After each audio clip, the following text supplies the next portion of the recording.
let me start slow. Let me remind you some basic things first. So probably most of you know, but I mean it's quite a mixed crowd, so I think it's a good idea to maybe start slow. So let me remind you about the usual isoperimetric inequality. As usual, you're a Roman soldier, you fought bravely in a battle, and the Caesar told you that you can take a huge rope and get yourself an area in the field for your possession, and you want to have the biggest area in the field. What do you do? So if you have this fixed rope, what you want to do is you want to maybe make a circle that will maximize your area. Or equivalently, by the way, I don't know, should I lift everything a little bit up? Equivalently, well, more generally, if you have a set in a RAM, let's say nice enough, maybe Borel measurable set in a RAM, then you prescribe its volume, maybe conversely, and you say that the volume equals to the volume of some fixed ball of radius r, that's my notation for a ball of radius r, then the perimeter of this ball will be smaller than the perimeter of the set. So in other words, if you fix volume of the set, then the perimeter is minimized on a ball. Here, my notion for perimeter is the limit when epsilon goes to 0 of k plus epsilon ball minus k over epsilon. So I take my set, maybe this is my set k. Of course, I'm used to thinking about convex sets, but in this case, you do things much more generally. You expand the set a bit. You add an epsilon ball, so you kind of go distance epsilon in the normal direction everywhere. You throw away your set k. You end up with an annulus of width epsilon. You divide by epsilon, you let epsilon go to 0, you get the measure of the perimeter. So this is the usual isoperimetric inequality, just to remember it. Let me now remind you, thankfully, of course, Andrea already did it yesterday, but let me just quickly remind you also about the Gaussian isoperimetric inequality. Gaussian isoperimetric inequality. So suppose now you have a Gaussian measure. The gamma is density, you know, Gaussian density. On the RAM, you have some Gaussian measure on the RAM. You can also talk in a very similar fashion about the Gaussian perimeter. So the Gaussian perimeter of a set, if you have again set k in a RAM, let's say, you can write it as a limit when epsilon goes to 0 of, again, Gaussian measure of k plus epsilon ball minus k over epsilon. So again, you create your annulus exactly like this, but now you measure the measure of this annulus with respect to the Gaussian density. And this is what I call Gaussian perimeter. When the set is nice enough, you can also, of course, write it as an integral on the boundary of the Gaussian density. What I write here?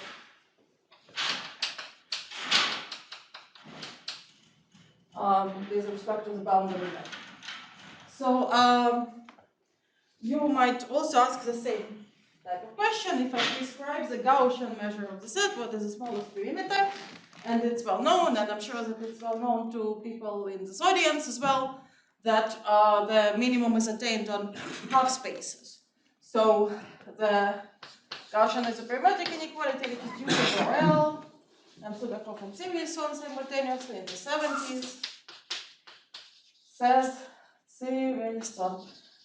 that if Gaussian measure of k equals to the Gaussian measure of h, where h is a half space, where h is given by the set of points in a range such that x theta is smaller than rho for some maybe unit vector theta y naught and for some rho bigger than 0. So you have a half space, a collection of points that are on one side of a subspace. So suppose you have a set K, you consider unique up to rotation half space whose Gaussian measure is the same, the perimeter of K will be bigger.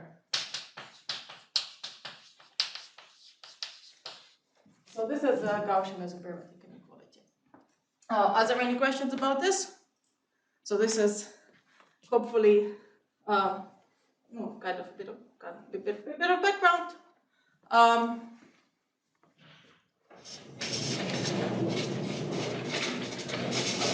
So there is actually a lot of proofs of this very nice Gaussian isoperimetric inequality.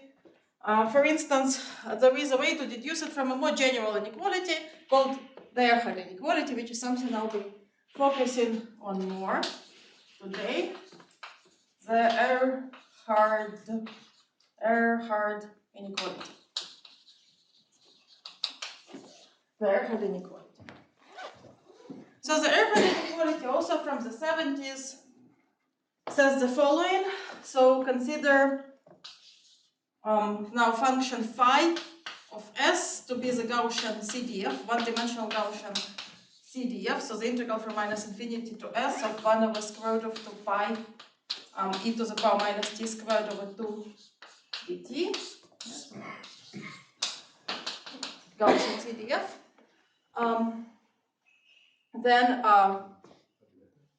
if we have A and B generally Borel measurable sets, I should make a remark that actually Ehrhard himself only proved it for convex sets, and Christian Borel quite a bit later extended it to Borel measurable sets. There was also partial progress by in the middle.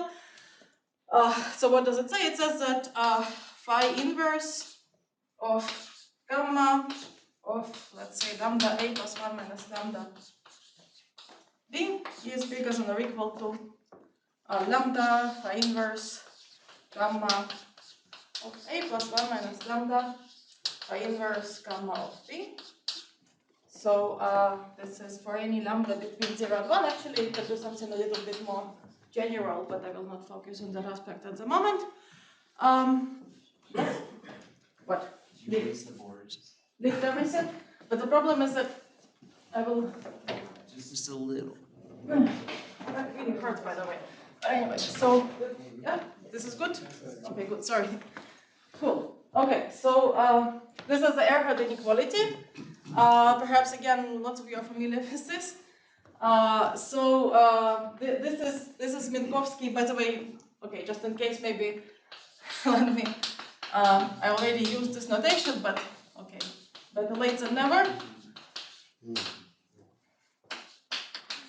This is Minkowski average of sets A and B. I take my set A, I take my set B, a sort of average between these two sets. And Ehrhard inequality tells us that phi inverse combined with the Gaussian measure is concave on the space of sets with respect to Minkowski addition. So you can view Ehrhard inequality sort of as a concavity statement. It's important to remember that Ehrhard inequality implies Gaussian isoperimetry.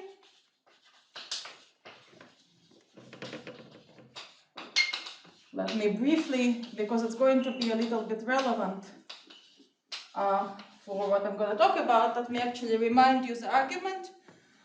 It's a little bit similar, of course, many of you are familiar very well with Minkowski theory, and this classical isoperimetric inequality, which is maybe something I will have time to mention later. I would like to, logically it would be, I would want to talk about the classical Lebesgue things and then the Gaussian things. Well, I tried to do it at Kent State recently, and like in more than an hour, I got to like 25% of what I wanted to say, and Fedor Nazarov kept saying, "You're going very fast, I need a moment to process it." So it was a bit fast, so it's just, I'm going to focus on one thing here. Right, so it's similar to how Minkowski applies usual isoperimetry. So we want to write our perimeter. Suppose K in Rm is some set. Let's look at the perimeter, Gaussian perimeter of the set.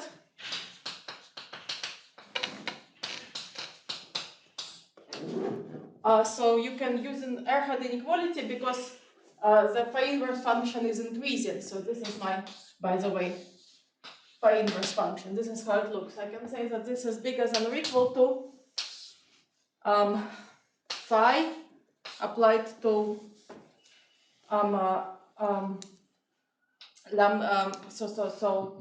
what I want to divide and multiply, but let me write everything in advance so that I don't slow myself down. 1 minus lambda phi inverse composed with gamma of k over 1 minus lambda plus lambda phi inverse composed with gamma of epsilon over lambda b2, and you see I'm introducing artificial lambda here, minus gamma k over epsilon, and I forgot limit, so let me write approximately here, right? So I divide and multiply by lambda and apply Ehrhard inequality through all the function phi 2005 because it's increasing.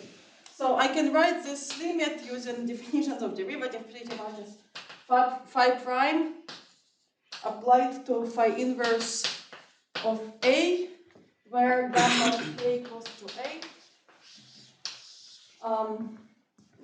times the limit when t goes to infinity of phi inverse of gamma of t b to n of t. So here what I missed is that this is for any lambda, right? So this is for any lambda between 0 and 1. So I select lambda in such a way that the function t, which is epsilon divided by lambda, tends to infinity, while epsilon is still tending to 0. And so I have this limit, and by Gaussian concentration, well, it's a little bit silly to use Gaussian concentration here. You can also use elementary methods. You can see that this limit equals to 1, actually. And this is actually just nothing but 1 over square root of 2 pi e to the power minus phi inverse of a squared over 2, which is precisely the Gaussian perimeter of the half space H, where gamma of H equals to A. Because this half space actually precisely ends at the point phi inverse of A. If the Gaussian measure of the half space is A, then the point where it hits the x's is phi inverse of A, and so this is its perimeter. Okay, so this is how Ehrhard applies Gaussian as a perimetry. Any questions? Okay, so this is all background, but somehow I thought it is instructive to remember before this proof because of all of the things I'm going to say. So I'm prohibited from using normal, let's see, maybe this is okay? Yes? Okay. Let's see.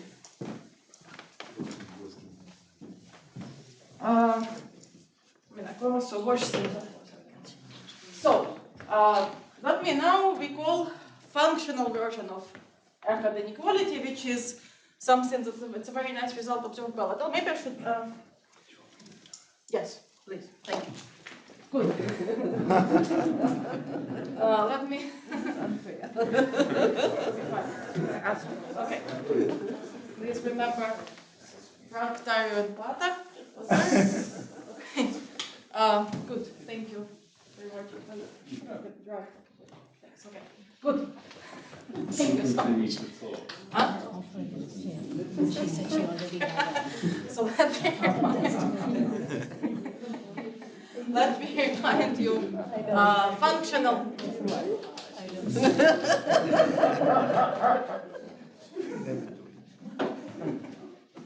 Cool. Thank you so much. I think that might employ you.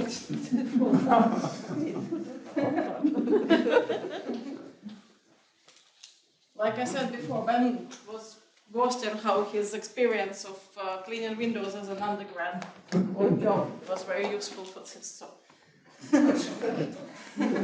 So functional Ehrhard inequality. This is due to Latala. So what's the functional Ehrhard inequality? Functional Ehrhard inequality tells us the following thing. You can, of course, as usual, write it in many ways.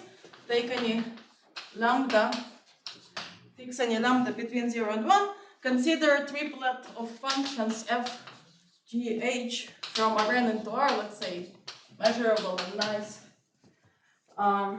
such that for any pair of points x and y in Rn, you have the condition that phi inverse of h, I'm copying exactly Latala's formulation, but I will use something a little bit more convenient for me later on, bigger than phi inverse of f of x plus 1 minus lambda phi inverse of g of y. So this is the condition that I put on f, g, and h. Then you can conclude inequality about integrals of these functions.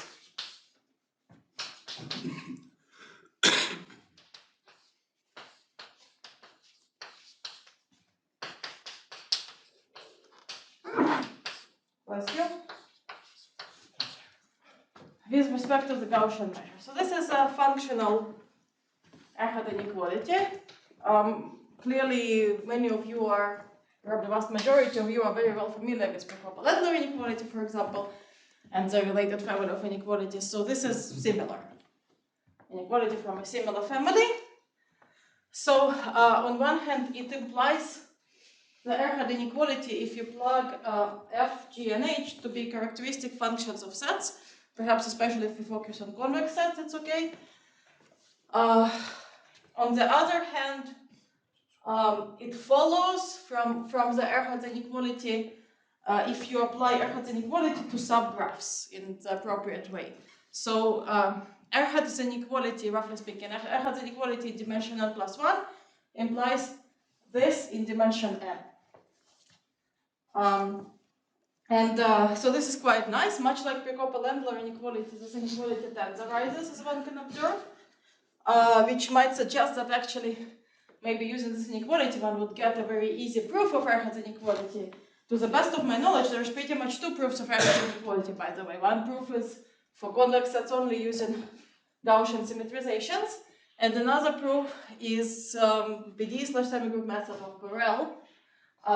It would be really cool to have an elementary proof, but as Latala notices in the paper that I was reading about this, unfortunately, even though this inequality tensorizes, proving the base case of induction is very difficult, and not more difficult than Ehrhard inequality itself, basically. So unless, well, maybe, but of course, maybe some of you will have ideas of how to do it. Who knows? Maybe if you can do it in dimension 1 somehow easily, this will give a new proof of Ehrhard inequality. Are there any questions so far about this?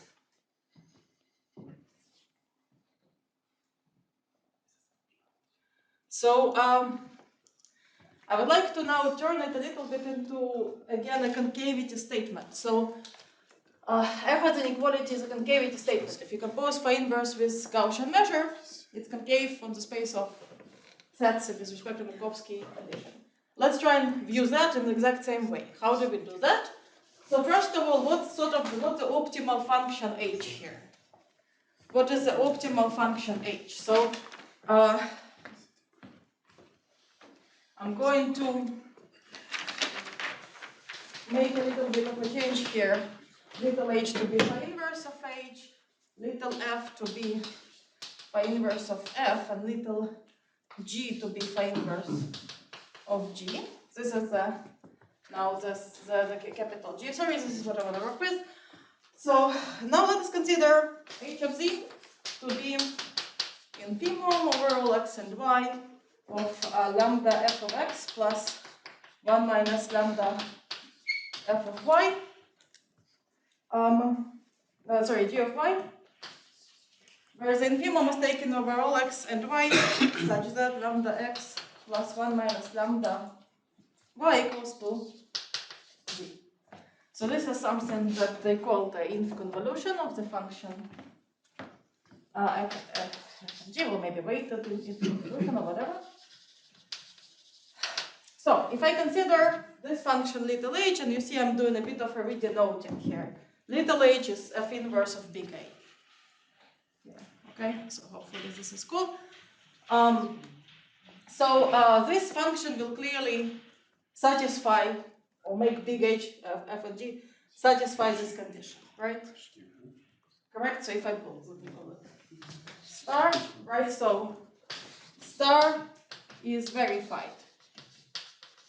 In this case, for any given f and g, you can verify star in this function. On the other hand, this function star is sort of optimal. This function here, and h is sort of optimal in the sense. So this is more of an isoperimetric statement with this h. Okay, how can we understand this h better? How can we try and understand analytically and deal with this h a little better? So it turns out that I can write this h, let me continue this here, as in fact lambda f, so okay, I'm going to cheat a little bit, I'm going to make a comment, lambda f star plus g star where f star is my Legendre transform, so the supremum of f star of x is the supremum of y of x, y minus f of y.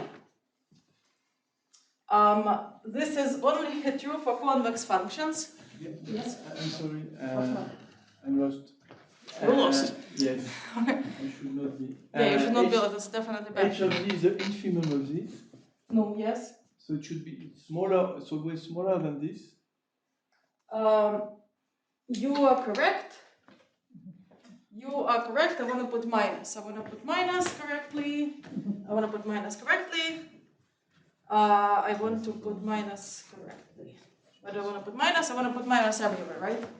So here, like this. Thank you. Yes. Very good. Okay. Thank you so much, Mathieu. Yes. Okay. So then, okay. Let me. Good. So when you do this, then my condition becomes. I should have actually just done it like that in the first place. I don't know why I didn't. It becomes this as small as a lambda f of x plus, so this becomes like this. In normal way, it's just much more convenient to work with it like this. And the conclusion will become pi inverse of integral of minus phi of h, right? Phi of minus h. The gamma is bigger than everything. Yeah, okay, yeah, rewriting everything in this way. Thank you so much. Yes, okay, thank you very much. This is actually important. Could have gotten lost pretty badly. Is this okay now with this? Is minus in the correct place? Okay, good. Okay, so the reason why I want to do this with denoting in every version of Bobkov basically is because it's just, much more convenient to work with, always just work with Legendre transform and not something else. But you were making a comment on the fact that this is true when f and g are convex. Yes, okay, so what I was saying is that yes, I can only so carelessly do it if fg, so here, yes. So here only if fg and h are convex. It's totally okay if they're not convex, then I would have to put star on the other side. But let me just say the following. Is it okay for the rest of the talk? I assume that all the functions I want to be convex are convex. And in principle, everything is okay without, but I'm just gonna not worry about it, not just for this talk, things that they're convex, and that's it. Okay, everything is convex. But like I said, everything is okay without. Anyway, often. Cool. So, Legendre transform. Yeah.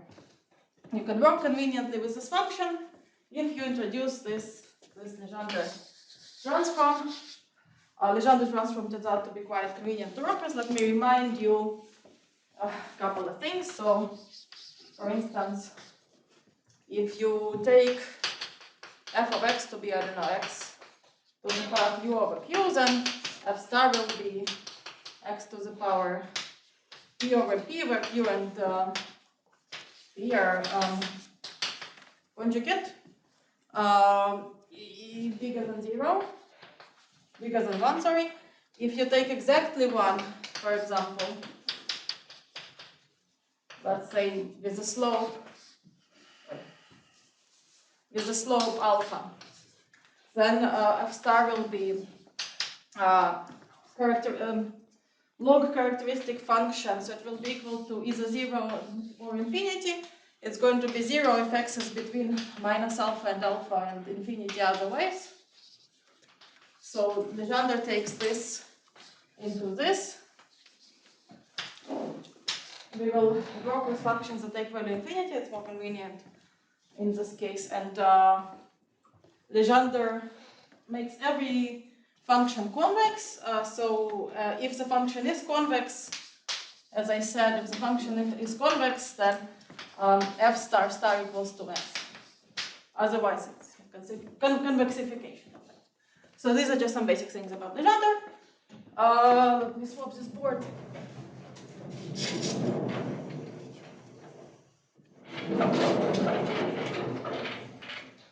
Cool. Are there any questions about anything so far? Let's see what I want to say next. Another example. Another example here. Consider the function g of x, which is equal to minus square root of 1 minus x squared if x is smaller than 1 and infinity otherwise. So it's a function like this.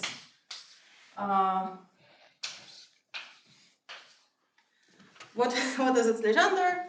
Okay, little homework, and I mean all of these things are computed by, for example, just computing it. G star is just square root of 1 plus x squared on Rn. So this is another example of Legendre.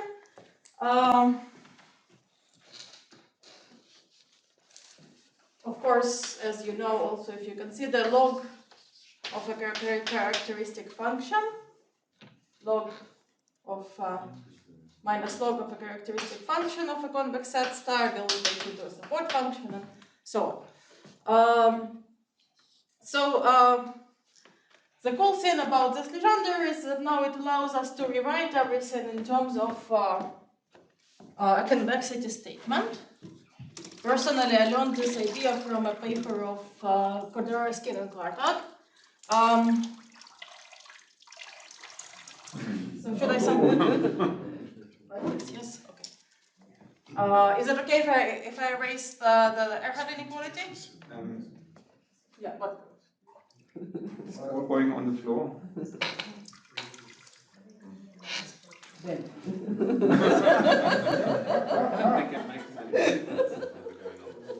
Yes, floor's fine. Okay. So the point is that having this function h written in terms of Legendre allows you to write this function Ehrhard inequalities that well actually is still there as a convexity statement. So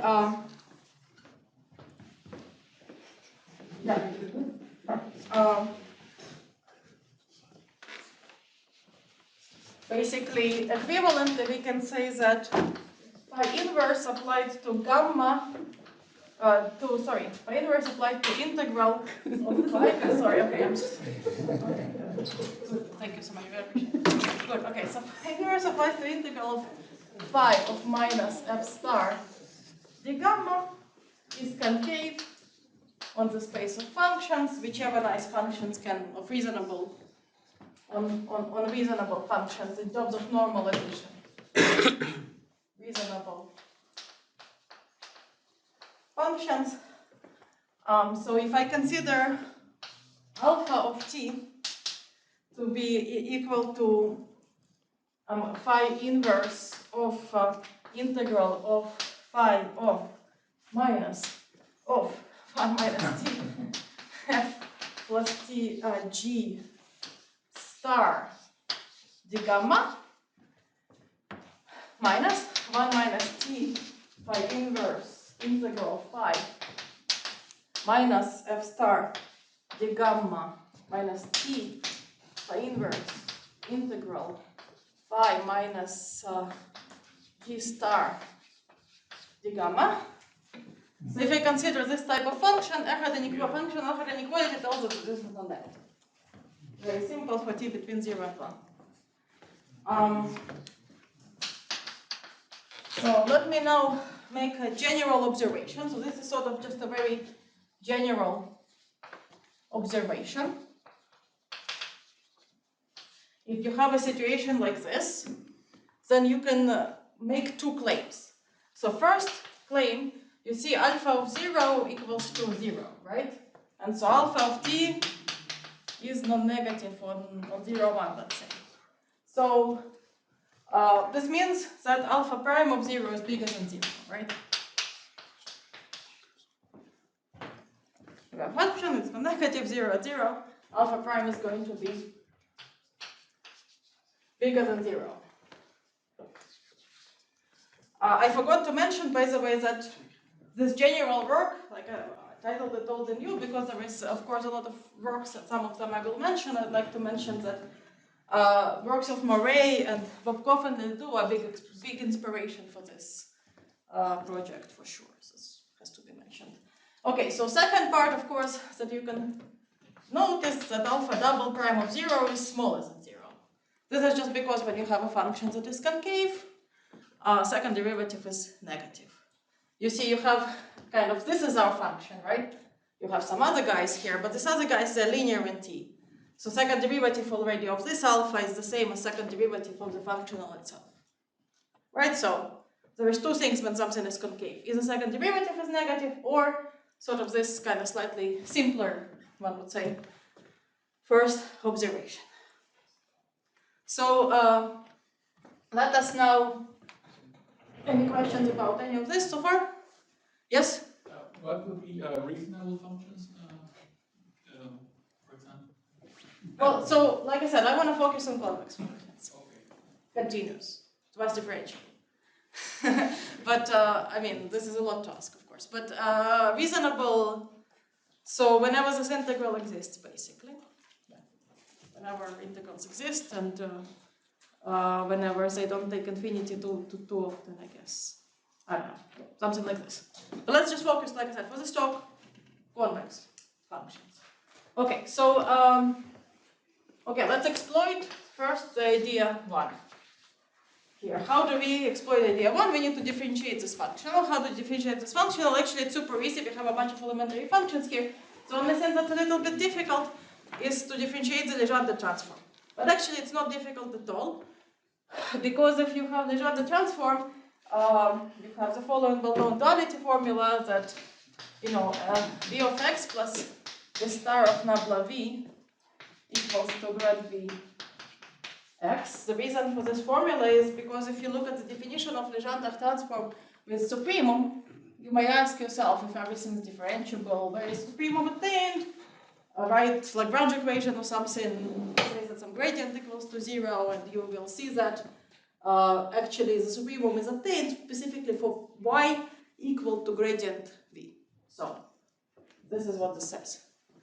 So in general I would have v of x plus v star of y smaller than xy, but if I plug y to be gradient, it equals. So this is Legendre, and if we differentiate this once, for example, I will see that, so for example, if I have, let's say, a family of functions, Vt, let's say they're continuous in x, continuous in t, differentiable in x and t together, all that, then if I want to, family of functions, suppose I want to differentiate d dt Vt star of x, actually this is going to be equal to minus Vt dot grad Vt star of x. So this is something you can deduce. Yes, what's wrong? The inequality, if you have x plus v of y, is larger. Opposite, of course. Sorry. Yes. Okay, I don't know why I wrote like this. Are you agreeing with my derivative? Good.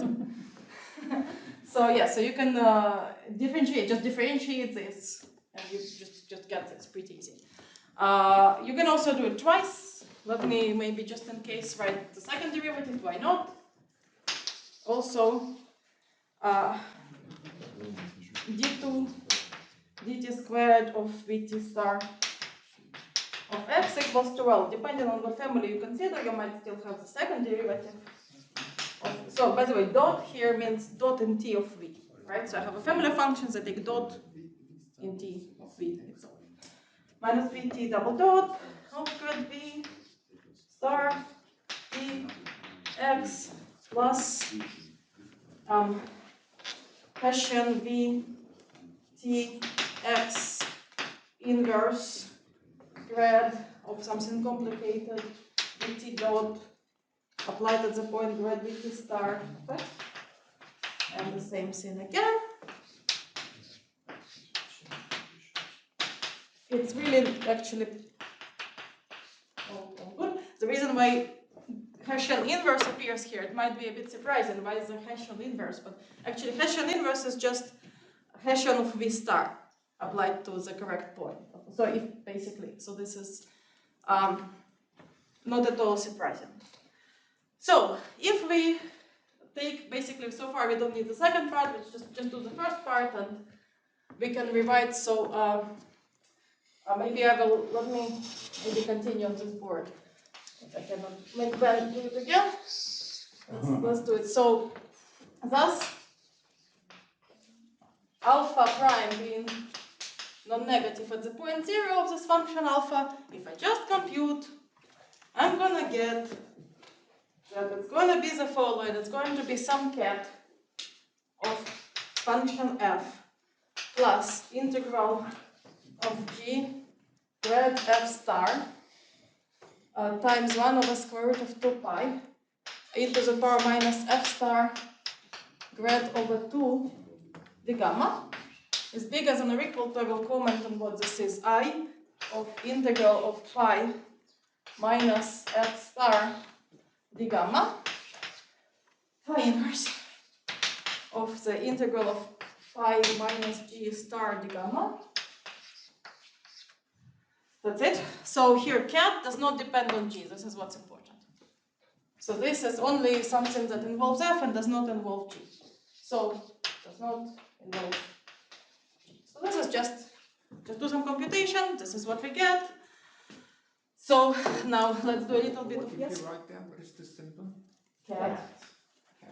Yamada said. So just something that does not depend on g. Some stuff that does not depend on g. You will see in a moment that it's fine, we don't need to track it down. So let me do a bit of a change. So now set capital G to be G star, and I will do this change of F star is minus phi inverse of H. Then I can, I'm sorry, I didn't write I, actually. I'm sorry. I is a Gaussian isoperimetric profile. So I of A is 1 over square root of 2 pi e to the power minus phi inverse of A squared over 2. So if A is the measure of your set, then this is the smallest possible value of its Gaussian perimeter. This is the perimeter of a half space of Gaussian measure A. It looks like this. And important property that is important for this computation is that I of A is actually, as you can see, is phi inverse of A divided by phi inverse of A prime and whatnot. Okay, so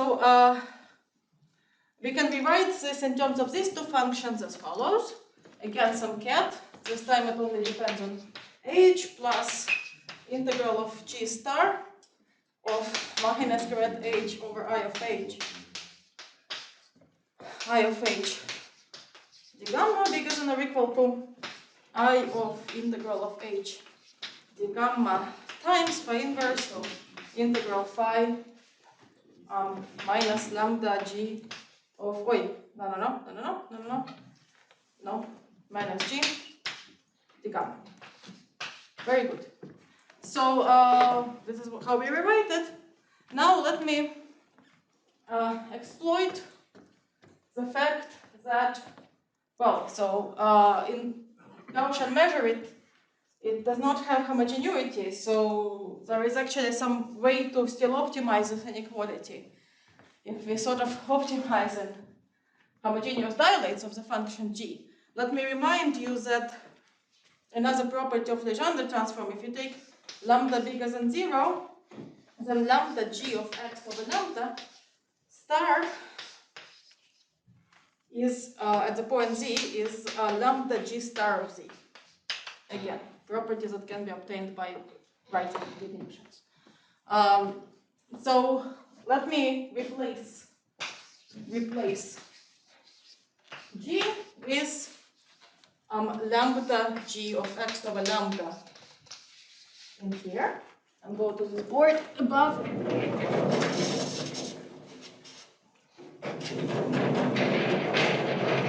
Really serious exercise on the back, actually.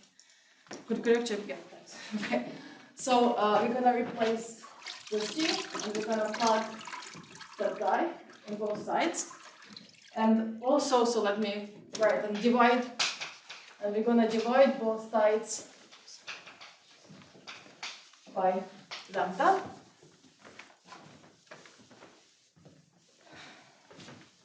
And then, thank you so much, Ben, again, I really actually very much appreciate it.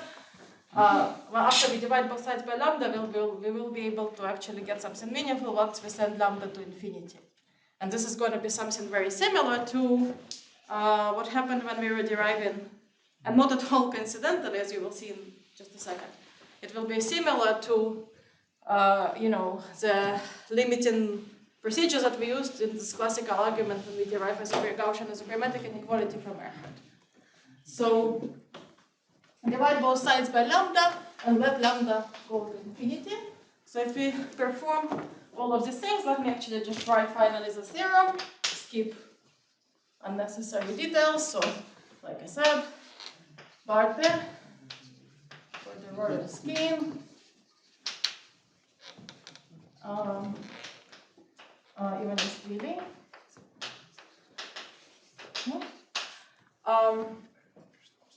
So I want to call this theorem generalized Bobkov inequality. Generalized Bobkov's inequality. Which says that if we have, let me again simplicity say g and h are convex function on Rn, such that all the integrals make sense, then integral of g star of minus grad h over I of h d gamma is bigger than or equal to I of integral of h d gamma times the limit when lambda goes to infinity of pi inverse of integral of phi of minus lambda g x over lambda d gamma over lambda. So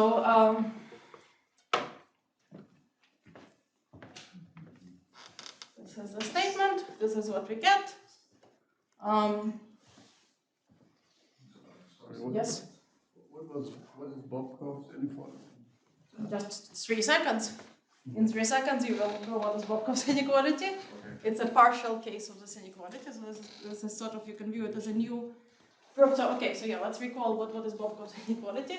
So Bobkov's inequality is what comes out of this inequality if you plug, surprisingly, quite a weird, obscure function g, so that g star you see is square root of 1 plus x squared, and you remember that g is, you know, this guy that I mentioned. Remember how I mentioned this in examples? So this is why.